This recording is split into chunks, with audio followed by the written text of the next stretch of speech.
ஈரானினுடைய புதிய supreme leader தெரிவு செய்யப்பட்டுள்ளதாக தகவல்கள் வெளியாகி இருக்கின்றன.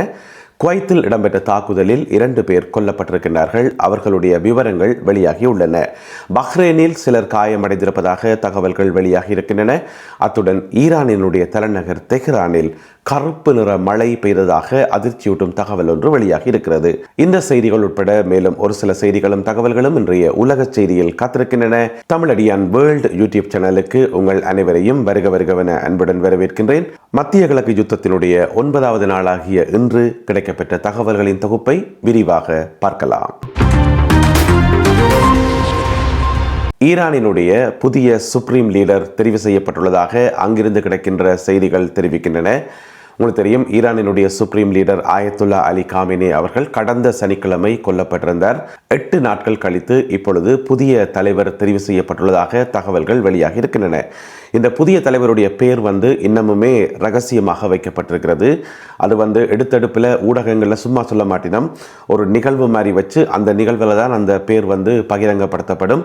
எனவே அப்படியான நிகழ்வு ஒன்று மிக விரைவில் ஈரானில் நடக்கும் என்று சொல்லி அறிவிக்கப்பட்டிருக்கிறது.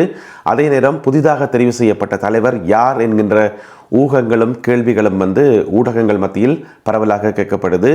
ஆயத்துல்லா அலி காமினி அவர்களுடைய மகன்தான் அந்த புதிய சுப்ரீம் லீடரா என்கின்ற கேள்வியும் இருக்குது. ஆனால் ஈரானிய அரசாங்கத்திடமிருந்து உத்தியோகபூர்வமான தகவல்கள் இதுவரைக்கும் வெளிவரையில. இன்று ஞாயிற்றுக்கிழமை காலை புதிய தலைவர் தெரிவு செய்யப்பட்டுள்ளதாக மட்டும் தகவல்கள் வெளியாகி இருக்கின்றன. இந்த புதிய தலைவரை தெரிவு செய்கிறதாருன்னு பார்த்தீங்கன்னு சொன்னால் அதுக்குன்னு சொல்லி ஒரு அமைப்பு ஒன்று இருக்குது. அதனுடைய பேர் அசம்பிளி ஆஃப் எக்ஸ்பர்ட்ஸ், ஒரு நிபுணர்கள் குழு, அறிஞர்கள் குழு, அந்த மாதிரி சொல்லலாம்னு நினைக்கிறேன். அசம்பிளி ஆஃப் எக்ஸ்பர்ட்ஸ் என்று சொல்கிறது.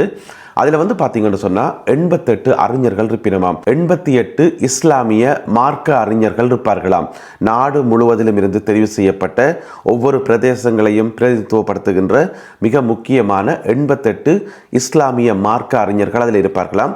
அவர்களால் தெரிவு செய்யப்படுகின்றவர் தான் புதிய சுப்ரீம் லீடராக இருப்பார். எனவே புதிய சுப்ரீம் லீடரை அறிந்து கொள்வதற்கு ஈரானிய மக்கள் காத்திருக்கிறார்கள் என்று சொல்லி ஈரானிய ஊடகங்களில் செய்திகள் வெளியாகியுள்ளன. குவைத்தில் நடத்தப்பட்ட தாக்குதலில் 2 பேர் கொல்லப்பட்டிருக்கின்றார்கள். குவைத்தினுடைய உள்துறை அமைச்சகம் இருக்குத்தானே, உள்துறை அமைச்சகத்தினுடைய கட்டிடம் ஒன்று, அரசாங்க கட்டிடம் ஒன்று இலக்கு வைக்கப்பட்டு நேற்றிரவு தாக்கப்பட்டிருக்கிறது. நேற்றிரவு அல்லது இன்று அதிகாலை வேளையில் தாக்கப்பட்டிருக்கிறது. ஈரானிலிருந்து ஏவப்பட்ட ட்ரோன்கள் மூலம் இதிலே 2 பேர் கொல்லப்பட்டிருப்பதாக குவைத் அதிகாரிகள் தெரிவித்திருக்கிறார்கள். குறிப்பிட்ட அந்த கட்டிடம் தீப்பிடித்து எரிந்ததாகவும் பின்னர் தீ அணைக்கப்பட்டு நிலைமை கட்டுப்பாட்டின் கீழ் கொண்டு வரப்பட்டுள்ளதாகவும் தகவல்கள் சொல்கின்றன. இந்த 2 அதிகாரிகளும் பார்த்தீங்கன்னு சொன்னால் காவல் கடமையில் ஈடுபட்டிருந்த அதிகாரிகள் என்று சொல்லி, இரவு நேரத்தில் அந்த கட்டிடத்தை பாதுகாக்கத்தானே வேணும். எனவே காவல் கடமையில் ஈடுபட்டிருந்த அதிகாரிகள் டியூட்டியில் இருக்கும் போதே கொல்லப்பட்டிருக்கின்றார்கள். ஒருவர் லெப்டினன்ட் கேர்னல் தர அதிகாரி என்று சொல்லப்படுகிறது. மற்றவர் மேஜர் தர அதிகாரி என்று சொல்லி இந்த 2 பேரும் தான் குவைத்தில் இடம்பெற்ற தாக்குதலில் கொல்லப்பட்டுள்ளார்கள். அதே வேளையில் பஹ்ரைனில் இருந்து கிடைக்கப்பெற்ற செய்தி ஒன்று, பஹ்ரைனிலும் இதே போல ட்ரோன் தாக்குதல் இடம்பெற்றிருக்கிறது. அதிலே 3 பேர் காயமடைந்திருக்கிறார்கள். காயமடைந்தவர்கள் உடனடியாக மருத்துவமனையில் சேர்ப்பிக்கப்பட்டிருப்பதாக சொல்லப்படுகிறது. பஹ்ரைனினுடைய தலைநகர் மனாமாவில் இந்த தாக்குதல்கள் இடம்பெற்றிருக்கின்றன. அதே நேரம் பஹ்ரைனில் இருக்கக்கூடிய ஒரு கடல் நீர் சுத்திகரிப்பு நிலையம் ஒன்று தாக்கப்பட்டிருப்பதாக பஹ்ரைனிய அதிகாரிகள் தெரிவித்தார்கள். உங்களுக்கு தெரியும், கடல் நீர் எடுத்து அதை சுத்தப்படுத்தி தான் குடிநீர் எடுக்கிறது. எனவே கடல் நீரை சுத்தப்படுத்துகின்ற ஒரு நிலையம் தாக்கப்பட்டிருப்பதாக தகவல்கள் வெளியாகி இருக்கின்றன. இதற்கு ஈரான் மறுப்பு தெரிவித்திருக்கிறது. ஈரான் தரப்பில் சொல்லப்பட்டிருக்கிற தகவல் என்னன்னு சொன்னால், பஹ்ரைனில் தாங்கள் தாக்கிய இடம் கடல் நீர் சுத்திகரிப்பு நிலையம் இல்லை, அதுக்கு பக்கத்தில் இருந்த அமெரிக்க இராணுவ முகாம் ஒன்று, அதனுடைய பேர் ஜுஃபைர் பேஸ் என்று சொல்லி, ஜுஃபைர் பேஸ் என்றது அமெரிக்க இராணுவத்தால் பயன்படுத்தப்படுகின்ற ஒரு முகாம். அங்கே இருந்து தங்கள் மேலே தாக்குதல் நடத்தப்பட்டது, ஈரானை நோக்கி தாக்குதல் நடத்தப்பட்டது, அதனால் நாங்கள் பதிலுக்கு தாக்கினோம் என்று சொல்லி ஈரானிய தரப்பில் சொல்லப்பட்டிருக்கிறது. இருந்த போதிலும் கூட இந்த தாக்குதல்கள் காரணமாக பஹ்ரைனில் 3 பேர் காயமடைந்துள்ளார்கள். நேற்றிரவு ஈரானிய தலைநகர் தெஹ்ரானில் நடந்தது என்ன?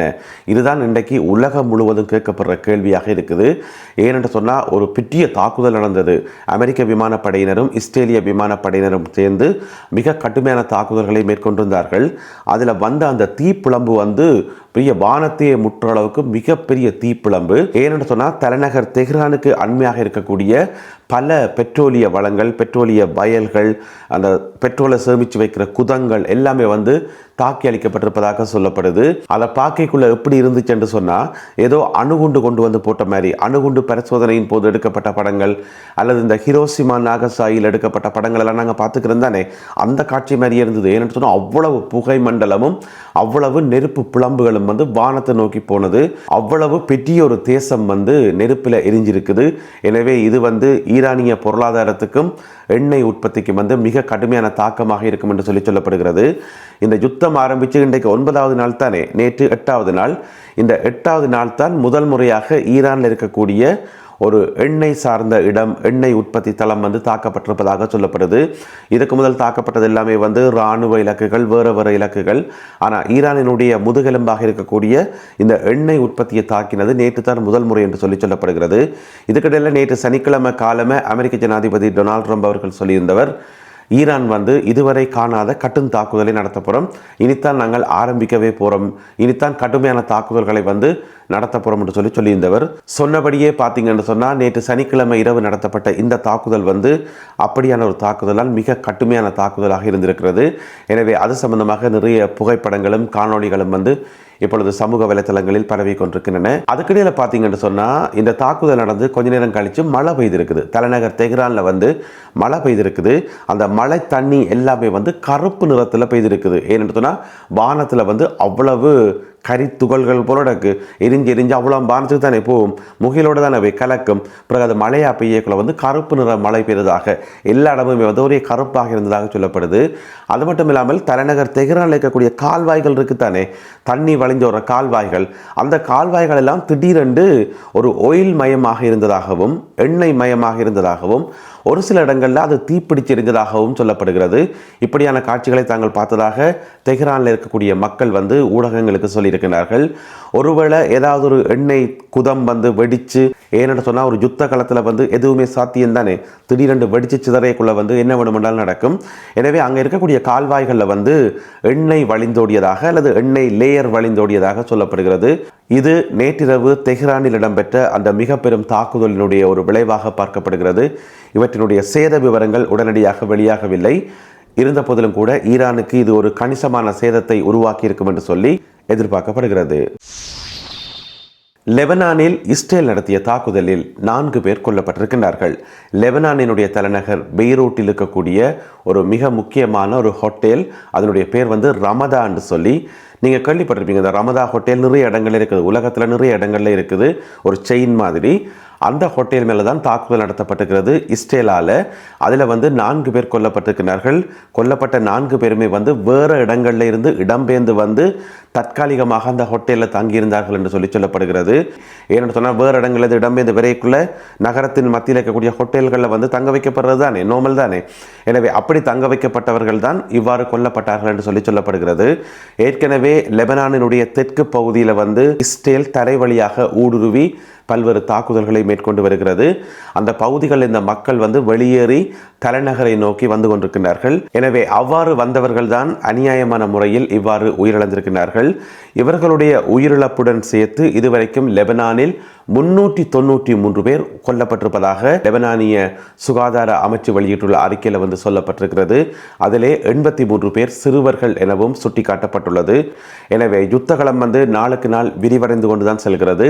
இழப்புகளினுடைய எண்ணிக்கையும் அதிகரித்து கொண்டுதான் செல்கிறது. இந்த யுத்தமெல்லாம் விரைவில் முடிவுக்கு வந்து சமாதானம் பெறணும் என்றுதான் எங்களுடைய விருப்பமாக இருக்குது. ஆனால் அது எங்கே நடக்குது? யுத்த காலத்திலிருந்து மேலதிக தகவல்கள் கிடைக்கின்ற போது அவற்றையெல்லாம் தொகுத்து கொண்டு இன்னும் ஒரு காணொளியில் உங்களை நான் சந்திக்கின்றேன். அதுவரை நன்றி, வணக்கம்.